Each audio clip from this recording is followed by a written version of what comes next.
네, 예. 불법 도박에 입금한 내역이 나와 있어요. 맞습니다. 20대 후반의 대학생이 어떻게 2억 원이 넘는 돈을 사용할 수 있을까? 예. 이게 굉장히 의문이 있는 거죠.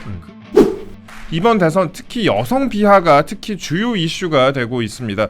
야당 측 가장 큰 스피커라고 할 수 있겠죠. 유시민 씨가 김문수 후보자의 배우자 설란영 여사에 대해서 거의 망언을 해가지고 논란이 되고 있는데요. 이거 이렇게 인신공격 수준으로 설란영 여사에 대해서 공격하는 이유 뭐라고 생각하세요?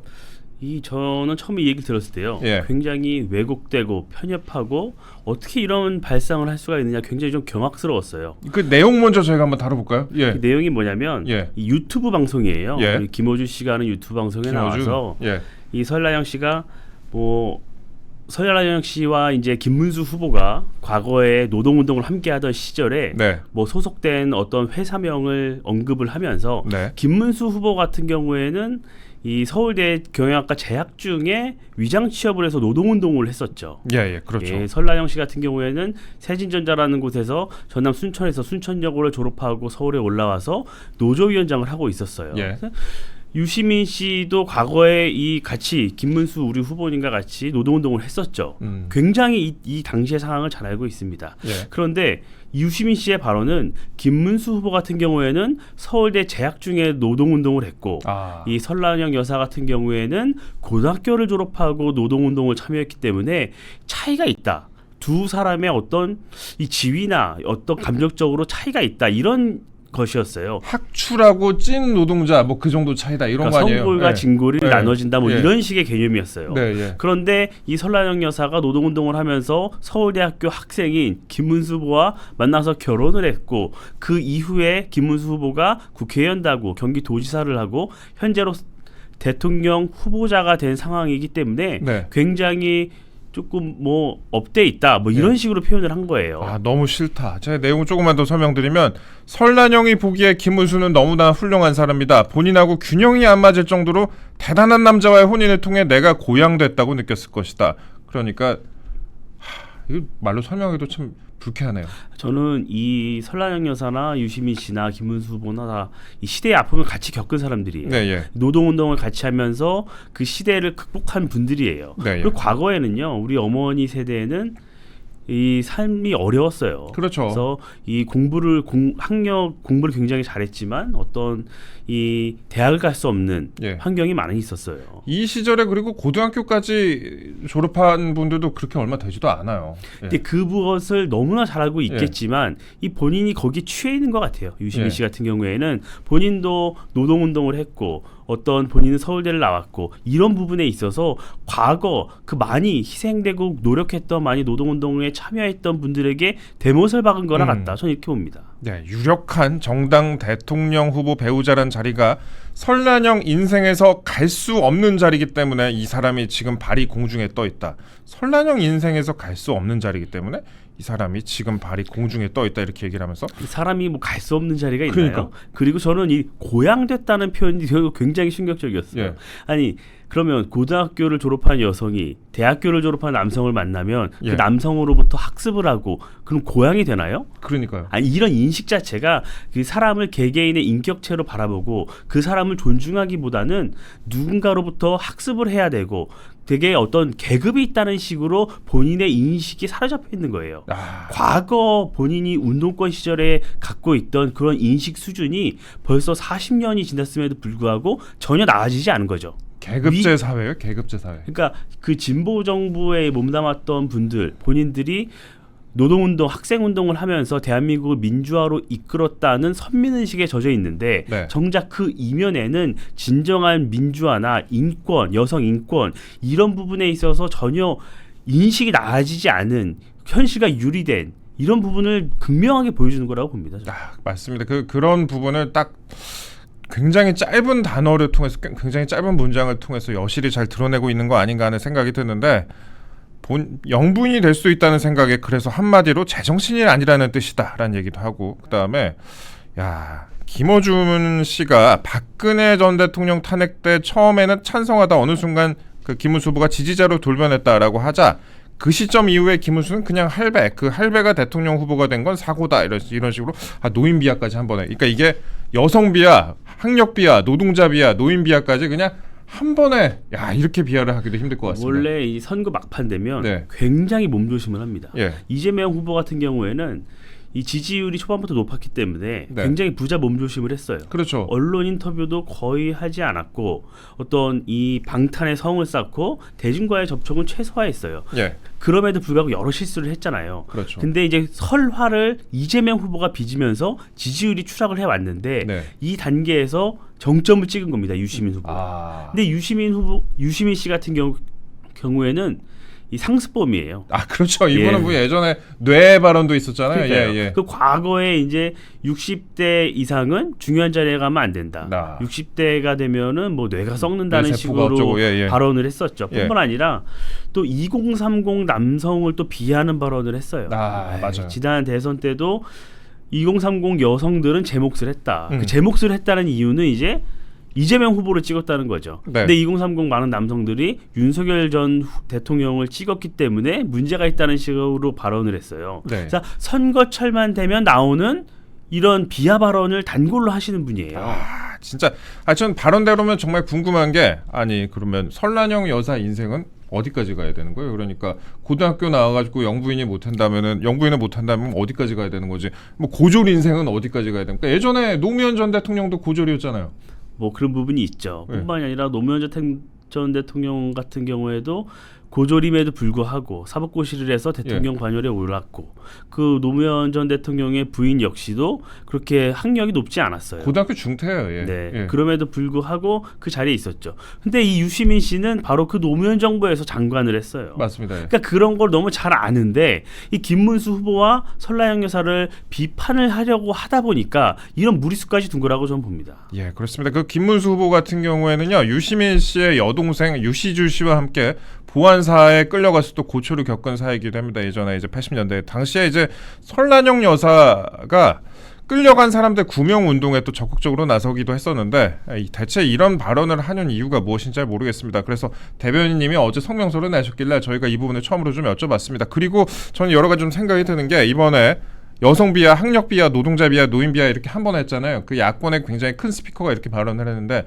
이거 대선에 어느 정도 영향을 줄 것 같습니까? 저는 굉장히 영향을 클 거라고 아 그래요? 예. 왜냐하면 이제 뒤에서 다루겠지만 이준석 후보 같은 경우에는 이제 또 여성과 관련된 논란을 지금 설화를 겪고 있잖아요. 예. 그런 상황에서 또 유시민 씨가 이런 발언을 함으로 인해서 2030 우리 여성 유권자들의 마음이 어디로 가야 될까?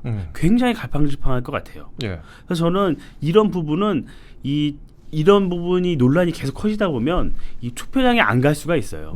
왜냐하면 이쪽도 이렇고 저쪽도 이런데 어디 가서 투표할까? 예. 그래서 저는 그러시면 안 된다고 봐요. 이 부분은 전 분명히 심판을 해야 된다고 봅니다. 네. 이게 인식 속에서 갖고 있는 이 여성, 학력, 이 비하하는 이런 분들에 대해서는 투표로 심판을 해야 돼요. 예. 그래서 과거에도 이 정동영 후보가 노인을 비하하면서 뭐 수백만 표가 날라갔다. 이런 평가를 민주당 내부에서 한 적이 있어요. 예. 저는 유시민 씨 같은 경우에는 지금 민주당 선대위에서 어떤 직책을 크게 맡고 있지는 않지만 그래도 민주 진보 진영에서 갖고 있는 위상이 있기 때문에 저는 유권자들로 하여금 굉장한 배신감을 느끼고 박탈감을 느끼고 그 민주 진보 진영이라는 이 분들의 위선과 이런 부분에 대해서 유권자들이 다시 한번 알게 되고 투표로 심판하는 계기가 되지 않을까 이렇게 생각합니다. 예, 알겠습니다.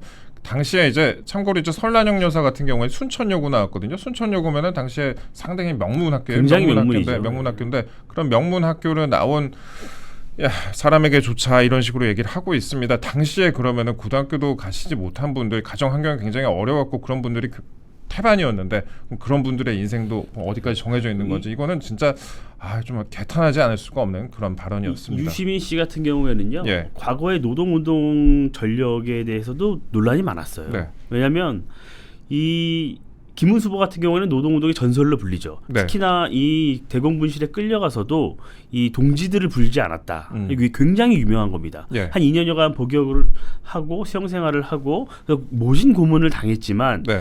잘 알죠. 심상정 전 대표. 그렇죠. 이런 분들에 대해서 그렇게 어디 있느냐 불어라 활동 내용을 불어라 네. 고문을 당했는데 전혀 언급하지 않았어요. 정기 고문까지 당하면서. 그런데 네. 이 유시민 씨 같은 경우에는 이게 한 번 끌려갔는데 줄줄줄줄 관련자들의 어떤 활동이나 이 직위 이런 거를 다 불었다는 굉장히 논란이 됐어요 정치권에서. 그런가요? 예, 심재철 전 아, 원내대표가 그렇죠, 이 관련해서 기자회견도 하고 이 심재철 전 원내대표가 당시에 서울대 총학생회장이었거든요. 네, 예. 상세하게 증언을 한 적도 있어요. 네. 뿐만 아니라 1984년에 서울대 프락치다콘이라고 있습니다. 아, 그렇죠. 예. 이 당시에 이 전두환 정권 때죠. 예, 예. 이 서울대의 어떤 뭐 정보 관련 기관에서 온 것이 아니냐 해서 일반 민간인 대학생들을 자신들이 잡아다가 고문했잖아요. 고문을 했어요. 예. 그래서 이분들이 나중에 유시민 씨가 장관으로 인사청문회하고 취임할 때 이 피해자 중에 한 분이 이 사람은 이런 고위직을 맡아서 안 된다고 시위까지 했습니다. 네. 그래서 과연 이 유시민 씨의 과거 노동운동, 학생운동이 진짜였는가 하는 여러 의문까지 있는 상황이에요. 예. 그런데 어떻게 고등학교를 졸업하고 서울에 올라와서 세진전자의 노조위원장을 한 설란영 여사를 유시민 씨가 비판을 한다? 저는 지금 황당하다고 말씀밖에 드릴 수가 없습니다. 자기 인생을 한번 되돌아봤으면 좋겠습니다. 예, 저희가 이 정도 한번 다뤄봤고요. 여성 비하 관련 또 다른 이슈가 있었습니다. 각종 음란 댓글 논란에 빚었던 이재명 후보의 아들 이동호 씨가 음란 문헌 전시와 상습 도박으로 지난해 10월에 벌금 500만 원 약식 명령을 선고받고 확정됐다는 내용 저희가 어제 설명을 드렸습니다. 이게 또 이번 대선판에 상당한 영향을 주고 있는 것 같습니다. 제가 짧게 좀 설명을 드리면 민주당 조승래 수석 대변인이요 500만 원 선고에 대해서 자신의 과오에 지난해 최종적으로 법적인 책임을 진 것이다라고 했습니다. 민주당 대변인도 굉장히 극한 직업인 것 같아요. 극한 직업이에요. 왜냐하면 이 본인 입으로 먼저 얘기를 했죠. 이게 500만 원이 확정이 된 것이다. 네. 벌금을 확정이 됐어요. 예, 예. 근데 벌금 검찰이 기소한 그 내용을 보면 상습 도박뿐만이 아니라 여러 인터넷 글에다가 거의 댓글을 달면서 상대를 비하했다는 이 내용까지 다 적시가 되어 있어요. 그렇죠. 그 내용이 적시된 걸 보면 이준석 후보가 언급한 그게 들어가 있습니다. 유사한 발언이 젓가락 어쩌고 관련이 들어가 있어요. 그러면 그거는 검찰이 확인을 한 거예요. 그 이재명 후보의 아들이 이 발언을 했고 확인이 됐기 때문에 기소를 한 거예요. 그렇죠. 근데 어제 조승래 민주당 수석 대변인의 발언은 굉장히 해괴했어요. 왜냐하면 이 설명을 보면 이 글이 여성을 지칭했는지 남성을 지칭했는지 어떻게 아느냐. 이거는 여성을 지칭한 게 아니고 남성을 지칭한 것이다. 그런데 이런 차마 입에 담지 못할 발언을 남성에게 하면 괜찮습니까? 그건 본질이 아니죠. 본질이 아니에요. 뿐만이 아니라 또 이 글을 이재명 후보의 아들이 썼다는 증거가 없다. 아직 확인하지 못했다는 식으로 얘기를 했어요. 뻔히 기소장이 있는데. 그래서 저는 민주당이 이 부분에 대해서 어쨌든 선거가 나흘 남았기 때문에 이 선거만 넘기고 보자. 그래서 이준석 후보를 되려 고소 고발을 하면서 진흙탕 싸움을 몰고 가는 거예요. 그렇게 되면 이제 본질이 점점 흐려지는 거죠. 그래서 민주당의 주특기가 그런 거잖아요. 이 발언, 이재명 후보의 아들이 이런 입에 담지 못할 발언을 해서 논란이 된 것인데 이 부분에 대해서 사과하고 문제를 바로잡으면 마땅합니다. 근데 이 발언에 대해서는 평가하지 않고 눈치고 가요. 그리고 나서 그 발언을 한 메신저를 공격하는 거예요. 그 언행에 대해서는 이슈화를 딱 막아버리고 메신저를 공격하는 그런 모습을 좀 보여주고 있죠. 그게 그러니까 여성이 아니라 남성이다. 근데 그 발언 자체가 근데 굉장히 문제가 있죠. 여성 남성 이 성별을 떠나서 이런 식의 발언 자체가 굉장히 문제가 되는 거예요. 그리고 우리가 이 이준석 후보에 대해서는 문제의식이 있긴 있어요. 왜냐하면 그 전 국민이 다 보는 선거 토론회에서 꼭 그런 단어를 선택했어야 했느냐. 그게 TPO라 그러잖아요. 우리가 어디 갈 때 이제 때와 장소를 가려서 옷도 입고 말을 해야 하듯이 꼭 그 자리에서 했느냐, 그 단어를 썼어야 했느냐 하는 의문은 있습니다. 문제의식은 있죠. 하지만 민주당이 그렇다고 이 부분에 대해서 아무렇지 않게 넘어가는 건 맞지 않아요. 왜냐하면 대통령의 가족이잖아요. 대통령의 가족이 어떤 생각을 갖고 있고 향후 대통령 자리에 올랐을 때 이 가족들이 어떻게 할지 이 문제에 대해서 우리 충분히 검증이 이루어져야 합니다. 그러니까 민주당이 설라영 여사를 향해서도 이런저런 문제 제기를 하고 그런 망언까지 하는 거 아니겠어요? 네. 그런데 왜 이재명 후보 아들에 대해서는 이런 식으로 넘어가려고 하는지 납득할 수가 없죠. 그 공소장 내용이 그러니까 기소가 됐잖아요. 기소가 됐는데 이의 제기를 하지 않아 가지고 그게 그냥 그대로 확정이 됐습니다. 그래서 벌금 500만 원이 확정이 됐고 그 부분에 그러니까 이제 이동호 씨가 그런 발언을 했고 그 다음에 또 상습도박을 했고 이런 부분이 확정이 됐기 때문에 그 확정이 되었다. 그 부분을 저희가 다시 한번 설명을 드리고요. 근데 그 부분에 대해서 이동호 씨가 쓴 것이라 확신할 수 없다는 식으로 민주당에서도 해명을 해가지고 논란이 되고 있습니다. 그럼 유죄는 왜 받은 것인지 그럼 법적으로 다퉜어야 되는데 그럼 왜 유죄가 확정된 것인지 좀 이해할 수 없다는 부분이 많고. 이 부분은 단순히 이 공소장으로 인해서 굉장히 이 논란이 커지고 있는 게 향후에 이게 간단하지 않을 것 같아요. 왜냐하면 이동호 씨, 이재명 씨 아들이 대학생이었어요. 20대 대학생이었는데 그 당시가 2억 3천만 원 가까운 돈을 이 불법 이제 우리가 불법 도박이죠. 불법 도박에 입금한 내역이 나와 있어요. 맞습니다. 20대 후반의 대학생이 어떻게 2억 원이 넘는 돈을 사용할 수 있을까? 이게 굉장히 의문이 있는 거죠. 그 입금한 내역을 쭉 보면요. 뭐 하루에 1,000만 원 가까운 돈을 입금을 한 적도 있어요. 그러게 됐어요? 네. 그러니까 이 100만 원, 200만 원, 300만 원 이렇게 하루에 한 1,000만 원 가까운 돈을 입금한 게 있는데 상식으로 납득이 되지 않죠. 대학생이 어떻게 이렇게 큰 돈을 하느냐. 그런데 이 시기에 이재명 후보의 재산은 또 늘어났습니다.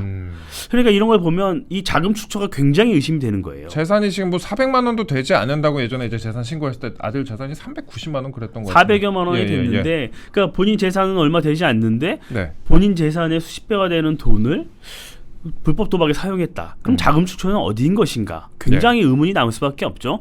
저는 이 부분도 추가로 이제 국민의힘에서 어제 고발을 했습니다. 그렇기 때문에 이 부분도 추가로 밝혀져야 하는 부분이라고 생각을 해요. 왜냐하면 이건 어떤 불법 정치 자금이 들어간 것 아니냐 이런 일각에선 이런 시각도 있어요. 그렇기 때문에 뭐 어떻게 자금 추처가 이루어졌는지에 대해서는 좀 명명백백하게 밝혀져야 한다고 생각을 합니다. 알겠습니다. 그 와중에 또 이재명 후보 같은 경우에는 젓가락 발언 질문이 들어오자 뭐 상관없다는 듯이 답변을 하면서 말을 좀 돌리기도 했습니다. 그러니까 아들 이슈가 커지면 좋을 게 없다라는 그런 판단인 것 같기도 하고요. 이 엄중한 시기에 내란 극복과 국가 운명에 대해서 좀 더 진지하게 고민하는 선거가 되길 바란다 이렇게 답변을 했습니다. 이 젓가락 파동의 수혜자 그런데 이제 김문수 후보라는 그런 관측도 있습니다. 그러니까 상대적으로 그 이준석 후보의 발언도 그 당시 토론회에서 그렇게 적절치는 않았다. 물론 이제 그거를 본인이 어디서 이제 본인이 직접 얘기한 게 아니잖아요. 그러니까 그 이재명 후보의 아들이 유사한 발언을 한 것을 토대로 이제 얘기를 한 거긴 하지만 뭐 그들은 이제 성별이 다르다고 얘기는 하지만 그러니까 파동의 수혜자가 김문수 후보다. 저는 그렇게 보지 않아요. 그렇게 보지 않으세요? 이 온 국민이 피해자고 온 국민이 피해자? 저는 수혜자가 있을 수 없다고 보고 특히나 김문수 후보도 피해자입니다. 왜냐하면 그날 우리 마지막 TV 토론이었죠. 마지막 TV 토론에서 이재명 후보가 굉장한 실언도 많이 했어요. 그러니까 본인의 어떤 과거 사법 리스크를 면피하기 위해서 이런저런 발언들을 많이 했는데 그게 조명받지 못하고 있어요. 그 대표적인 게 대북송금 같은 것이죠. 대북송금. 대북송금에서 뿐만이 아니라 여러 가지 이제 사법 리스크가 있다고 우리 김문수 후보께서 질문을 했죠. 근데 이재명 후보가 답변을 한 게 증거가 어디 있느냐. 검찰의 불법 기소다. 불법 기소, 조작 기소. 그러니까 검찰이 조작을 하고 전 정권에서 무리한 수사를 해서 자신이 수사를 받는 것이지 불법이 없다, 증거가 없다고 주장을 했어요. 근데 하지만 아니죠. 왜냐하면 불법 대북송금만 해도 이미 관련자 이화영 전 부지사가 2심에서 징역 7년 8개월을 받았어요. 확정이 됐어요. 곧 있으면 이제 최종심이 나와요. 근데 그 과정에서 드러난 여러 증거들이 있어요. 이재명 후보가 과거 경기도지사 시절에 방북 관련한 공문을 이제 조평통에 보내면서 이재명 지사의 당시 직인이 적혀 있는 게 나와 있습니다. 그리고 그 시점에 경기도가 이 대북 관련된 것은 도지사에게 직접 보고를 해야 한다는 지시가 하달된 부분이 있어요. 이런 게 굉장히 구체적인 정황이란 말이에요. 뿐만이 아니라 백현동이 또 있죠. 이 백현동 관련해서도 이 관련자, 이 로비스트 있죠. 백현동 김인섭 씨가 3심 대법원에서 유죄 판결이 확정이 됐습니다. 이 김인섭 씨 같은 경우는 과거 이제 이재명 후보의 선대위원장을 맡기도 했어요. 성남시장 시절에. 그러니까 이런 분들이 관련자들이 다 유죄를 받고 있어요. 네. 그리고 이재명 후보가 말한 대표적인 자신의 측근이라고 얘기했던 김용 전 부원장은 네. 지난 대선에서 이재명 후보의 대선 경선 자금을 대장동 일당으로부터 받은 혐의로 네. 2심에서 유죄가 확정이 됐죠. 그 과정에서 수많은 증거들이 드러나고 있습니다. 저는 제일 안타까운 게 TV 토론에서 이런 부분들이 다뤄졌어야 해요. 조명받았어야 해요. 예. 그래야지 유권자의 알 권리가 보장되는 것이에요. 예. 유권자들이 잊고 있던 맞아. 이재명 후보에게 저런 사법 리스크가 있었지. 저런 사람들이 다 유죄를 벌써 받았지. 이게 드러났어야 돼요. 근데 지금 남은 건 뭔가요?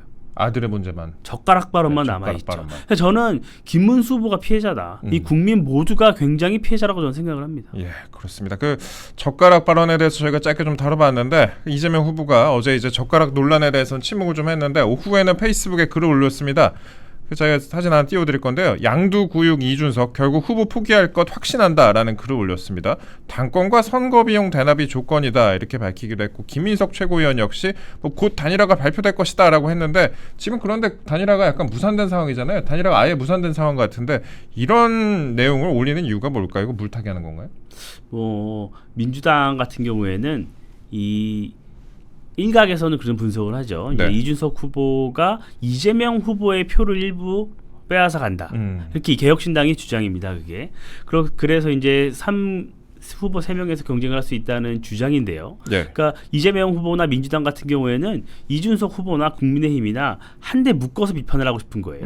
그 프레임을 씌우고 싶은 거죠. 예. 그 과거 윤석열 정부에 있었던 일들, 어떤 탄핵이나 계엄 관련해서 하나로 묶어서 프레임을 씌워서 네. 자신들에게서 빼앗아 가려는 그 표들을 붙잡아 두려는 거죠. 그래서 단일화의 여부는 중요하지 않죠. 민주당에게는. 네. 어차피 표가 분산되면 유리하니까요. 본인들에게. 예. 대신에 저 두 사람은 같은 식구였다. 과거에. 같은 세력이다. 어차피 하나로 뭉칠 거다. 그런 프레이밍을 통해 이탈하는 표를 최소화하기 위한 어떤 작전이라고 볼 수 있는 거죠. 네. 그 정도 저희가 좀 다뤄봤습니다. 젓가락 얘기까지 했는데 지금 많은 시청자 여러분들께서 좀 분노하는 부분이 있습니다. 저도 이거 어제 보고 깜짝 놀랐던 얘기인데 사전투표 사실 거부감 느끼는 분들 많이 계시죠. 그 선관위에 대한 불신 때문인데 선관위가 예전에 소쿠리 투표 지난 대선의 소쿠리 투표 저도 그거를 현장에서 목도하고 아주 충격을 받았었는데 그 외에도 뭐 채용 비리도 많이 있었고요. 근데 선관위가 어제 대국민 사과를 했습니다. 어떻게 사전투표 시작하자마자 대국민 사과를 했습니다. 투표소 밖에 투표 용지와 회송용 봉투를 들고 있는 모습이 찍히기도 했었고 좀 보시다시피 저희 투표 용지를 가지고 밖에 나와 있는 그런 모습입니다. 그리고 투표 용지를 받은 사람들이 식사를 하고 돌아오지를 않나. 그래서 이번에는 소쿠리 투표가 아니라 밥그릇 투표다 이렇게 불리기도 합니다. 그 선관위가 좀 이번에는 제대로 하나 싶었는데 좀 의심스러운 순간들이 좀 있었어요. 이렇게 벌써부터 좀 벌어지고 있었고 선관위가 어지간하면 사과를 잘 안 하는 거 잘 아실 텐데 어제 김용빈 사무총장이 선관위의 책임을 통감한다 라고 하면서도 반출된 투표지는 없었다. 투표소 밖에서 대기하던 모든 선거인이 빠짐없이 투표한 것으로 확인을 했다라고 해명을 또 했습니다. 이거 어떻게 보셨어요? 정말 이거 한숨이 나오네 진짜. 선관위가 선거 때마다 이런 논란을 자초해요. 예. 그러니까 본인들은 국민의힘 입장에서는 부실관리 문제는 분명히 짚고 넘어가야 한다. 왜냐하면 선거는 민주의 꽃이고 모든 국민이 결과에 수긍을 해야 하는데 그렇죠. 선거 때마다 이런 부실관리 문제가 불거지고 있기 때문에 이거는 국민의힘은 감사를 해야 한다. 선관위도 감사원 감사를 받아야 한다고 주장을 했었죠. 근데 감사원 감사는 끝내 받지 않았어요. 그렇죠. 민주당도 거기에 동의하지 않았었죠. 예. 그래서 본인들이 잘 할 테니 믿고 맡겨달라는 주장을 계속했습니다. 네. 그런데 어떻게 이런 일이 또 발생을 할 수가 있죠? 그러니까요. 이 부분에 문제가 되는 것은 사전투표 같은 경우에는 다 주소지가 다르기 때문에 현장에서 투표지를 출력을 해서 줍니다. 그런데 기표소가 부족하다 보니까 그 줄이 그 기표소 밖까지 길게 늘어섰던 거예요. 그렇죠. 그러니까 줄이 기니까 이 직장인들 점심 때 투표를 해야 하는데 시간이 없잖아요. 그러니까 들고 밥을 먹고 온 거예요. 근데 이게 편하게 생각할 수 있어요. 아니 자기 투표지 갖고 나갔다 와서 내가 투표했는데 뭐가 문제냐 이렇게 생각할 수 있지만 그 투표지를 그 사람이 직접 투표를 했는지 어떻게 확인할 수 있습니까? 밥 먹다가 옆에 있는 누가 찢어버릴 수도 있는 것이고. 그러니까요. 오히려 선거의 대원칙이 훼손될 수 있는 중대한 겁니다. 그래서 선관위가 이런 거는 미리 그럼 투표지 발급을 하지 말았어야죠. 그렇죠. 줄이 길다면 바로 투표지 발급받고 바로 투표를 할 수 있도록 유도를 하고 관리를 했어야 되는 거예요. 그러니까 저는 이 선관위 현장에 있는 선관위 직원분들이 경각심이 부족했던 겁니다. 근데 이런 작은 데서 시작되는 거예요. 의심의 싹이 트는 겁니다. 그렇기 때문에 이 부분은 선관위가 전 선거가 끝난 이후에도 분명하게 이건 조사를 해서 책임을 물어야 한다고 생각을 합니다. 뭐 이번에 제대로 하겠습니까? 사실 뭐 채용 비리도 엉망인데 이게 사전 투표율이 그런데 역대 최대를 지금 기록 중입니다. 7시 오늘 오전 7시를 기준으로 20.41% 전국으로 기록 중이기도 하고 그다음에 뭐 호남 지방 같은 경우에는 뭐 30%를 넘은 곳도 있고 그런 상황인데 지금 김문수 후보가 사전 투표의 중요성을 강조를 하지 않았습니까? 본인도 직접 사전 투표를 딸과 함께 하기도 했고 그렇게 사전투표의 중요성을 강조를 하고 나선 상황인데 첫날부터 이런 일이 벌어져가지고 국힘 입장에서는 상당히 좀 당혹스러울 것 같습니다. 이거 어떻게 생각하세요? 답답하죠. 그래서 어제 국민의힘 선대위에서 선관위도 가서 항의 방문을 했고 주의해달라고 했습니다. 그래서 오늘 이제 사전투표가 마지막 날이고 6월 3일 하루 더 본선거가 진행이 되는데 저희 국민의힘에서 나가 있는 많은 투표 참관인이나 저희가 눈을 부릅뜨고 지켜볼 테니까 그렇다고 투표를 하지 않으시면 안 돼요. 그렇죠. 그렇다고 사전투표를 굳이 안 하시면 안 되고 그럼에도 불구하고 사전투표를 오늘 그리고 6월 3일 날 본투표까지 해서 투표를 최대한 하셔야지 우리 이낙연 후보가 얘기했죠. 이낙연 전 국무총리가 괴물 독재 이 국가를 막아야 한다.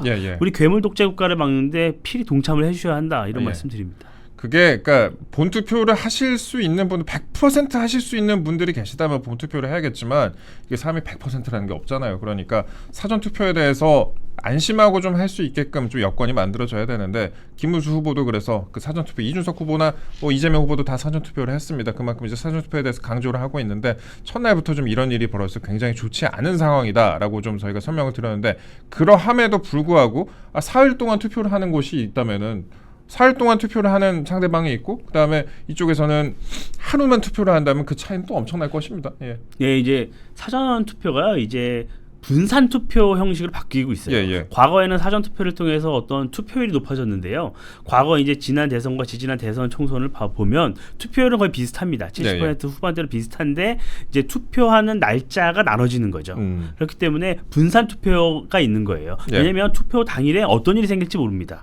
그래서 저는 뭐 말씀 주신 대로 3일 투표하는 후보와 투표를 받는 후보와 단 하루만 투표를 받을 수 있는 후보는 이 투표 차이에서 차이가 날 수밖에 없어요. 운동장에서 그러니까, 이미 두 바퀴 뛰어놓고 시작하는 거잖아요. 맞습니다. 그러니까 6월 3일에 어떤 일이 벌어질지 어떤 일이 생길지 모르기 때문에 투표를 하실 수 있는 분은 최대한 빠르게 투표를 하시고 또 6월 3일에 오늘 못하신 분들은 6월 3일에 꼭 투표해 주십사 하는 말씀드립니다. 사전투표 나는 안 하겠다라고 말씀하시는 분들이 있는데 그런 경우에는 그러면 본투표라도 꼭 좀 투표를 해 주십시오. 이거 투표는 국민 민주주의 국가의 좀 의무라고 해야지 않을 수 없습니다. 그리고 자, 이것까지만 좀 설명을 드릴게요. 그 중국 SNS에 뭐 누군가 사전 투표를 하는 모습을 직접 촬영한 영상이 올라오기도 했습니다. 저희가 한번 지금 재생을 해드릴 건데 이게 그 투표 용지를 촬영하는 것 자체가 엄연히 불법 아닙니까? 불법인데 이게 SNS에 지금 영상까지 올라오는 모습, 저희 영상 보시면요, 볼 수가 있습니다.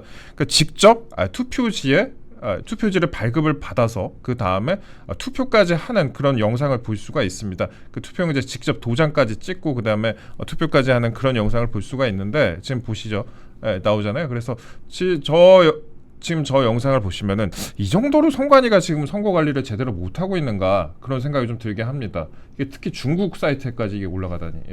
저거를 생중계라고 라이브 방송을 한 걸로 볼 수도 있을 것 같은데. 저 정도면은 어떤 카메라를 설치하거나 다 들고 있는 거를 확인할 수 있지 않을까요? 그러니까요. 선관위가 저런 좀 경각심을 가져야 하는데 사후약 방문으로 영상이 올라온 다음에 조치를 하면 무슨 이유가 있겠어요?